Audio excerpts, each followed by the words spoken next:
मेळघाटातील कोट जहागीर हे संस्थान इतिहासात एक प्रसिद्ध असं संस्थान आहे. आपल्याला माहिती आहे की मेळघाटामध्ये मुघल काळापासून ते निजाम काळापर्यंत वेगवेगळी 7 संस्थानं होती. त्यातलं कोट जहागीर हे संस्थान जे आहे ते हरिसालपासून चिखली आणि पुढे कारा नांदुरी हे जे गावं आहेत या ठिकाणी कोट म्हणजे एक छोटासा टेकडीवरचा किल्ला आणि त्या ठिकाणची जी जहागिरी होती ती पवार त्यांना या ठिकाणची जहागिरी दिली होती.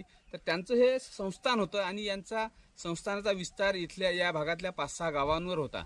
तर त्याचा हा जो किल्ल्याचे अवशेष आहेत ते बघण्यासाठी आपण आलो आहे. या अवशेषामध्ये आता जिथे उभा आहे हे आहे या कोट किल्ल्याचं प्रवेशद्वार. दगडाचं बांधकाम आहे, आपल्याला दिसेल मोठाले दगड आहेत आणि इथून आतमध्ये गेल्यानंतर आपल्याला काही परकोटाचे अवशेष दिसतात जे या संपूर्ण टेकडीच्या भोवताल आहेत. आणि त्यानंतर आपल्याला पुढे किल्ल्याच्या मध्यभागात एक विटातली इमारत दिसते जी राजवाडा आहे आणि इतर काही अवशेष दिसतात जे वेगवेगळ्या इमारतीचे प्लिंथ किंवा पाया असतील. तर ते आपण आतमध्ये गेल्यानंतर